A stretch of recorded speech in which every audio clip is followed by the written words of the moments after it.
बताइए लोकेश जिंदल कि क्या कांग्रेस की यह मजबूरी है, अपने वोट बैंक को एक मैसेज देना जरूरी है कि भाई पाकिस्तान के प्रति सॉफ्ट हैं, यानी कि इस देश के मुसलमानों के प्रति भी उन्हें एक मैसेज देना है कि भाई हम पाकिस्तान से अच्छे संबंध चाहते हैं और हम किसी मुस्लिम देश के साथ कोई अपना संबंध बिगाड़ना नहीं चाहते। क्या ये सिर्फ अपने वोटर को मैसेज देने के लिए ये सब किया जा रहा है?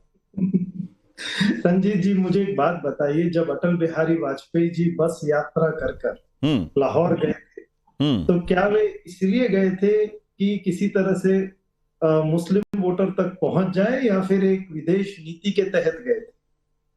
तो मैं जानता हूं आप कहेंगे विदेश नीति के तहत गए। हाँ, देखिए, जब जाहिर सी बात है, मणिशंकर अय्यर तो प्रधानमंत्री नहीं है ना भाई। मणिशंकर अय्यर का कहना और वाजपेयी जी का कहना, एक देश का प्रतिनिधित्व कर रहे थे तो ठीक है भाई, लेकिन तो रहे हैं, एक बहुत बड़े मंत्री रहे हैं मणिशंकर अय्यर जी। आप ऐसे आप उनको इतना बिलिटल कैसे कर सकते हैं?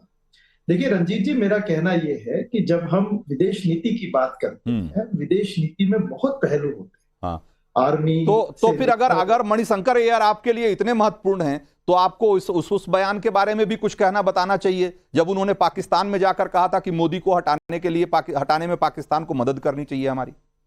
देखिए भाई, अगर इतनी जिम्मेदारी वाला बयान, अगर उतना जिम्मेदार मंत्री आप उनको मान रहे हैं तो भाई उस बयान की भी जिम्मेदारी लेनी चाहिए कांग्रेस को। प्रत्येक प्रधानमंत्री हो, मंत्री हो, किसी भी पक्ष के, भाजपा के हो, कांग्रेस के, जब वे कोई निर्णय लेते हैं, जब वे कोई बात करते हैं, उस बात का संदर्भ समझना आवश्यक होता है, उस बात का जो रेलेवेंस है। लेकिन चाहे उसका संदर्भ तो बिल्कुल साफ है ना लोकेश जिंदल, कि पाकिस्तान में बैठकर अगर आप ये जाकर वहां कहेंगे कि हमारे देश की सरकार को हटाने में आप हमारी मदद करिए, तो इसको किस संदर्भ में लिया जाए? मुझे लगता है कि उसका संदर्भ अगर आप समझते हैं तो स्पष्ट कर दीजिए जरा कि वो किस संदर्भ में था। देखिए, ये पूरा का पूर्ण संदर्भ नहीं है। उन्होंने जो संदर्भ में कहा था कि एक कट्टरवाद जो भारत में पनप रहा है उसे हटाना आवश्यक है। देखिए, क्या भारत पाकिस्तान बनना अफोर्ड कर सकता है? क्या हम नहीं, भारत पाकिस्तान बनना क्यों अफोर्ड करेगा? भारत बनना अफोर्ड कर रहा है, भारत को पाकिस्तान क्यों बनना है? मैं तो ये कह रहा हूं कि लेकिन आप भारत को पाकिस्तान की बराबरी में तो आप खड़ा करना चाहते हैं भाई। आप भारत को जब मणिशंकर अय्यर ये कहते हैं कि आप भी परमाणु बम वाले हैं, वो भी परमाणु बम वाले हैं, तो आप भारत और पाकिस्तान को एक लीग में खड़ा कर देते हैं। आप भारत को पाकिस्तान बना रहे हैं ना। भारत तो सबको पता है दुनिया में कि भारत क्या है। थोड़ा सब्र कीजिए। देखिए रंजीत जी, 1947 में भारत और पाकिस्तान जब आजाद हुआ था तो उनकी सेम इतिहास था, लेकिन आज इतिहास बहुत अलग है। आप उससे कंपेयर नहीं कर सकते। आज आप उसी इतिहास में टिके हुए हैं, वहीं ठहरे हुए हैं। तब से इतिहास बदल चुका है। वर्तमान में आइए लोकेश जिंदल, वर्तमान में आज का हिंदुस्तान और आज के पाकिस्तान का कोई मैच नहीं है, कोई तुलना नहीं है। लोग क्या करें, जरा एक बार लोगों की राय भी जल्दी से देख लेते हैं। कुछ और सवाल हैं।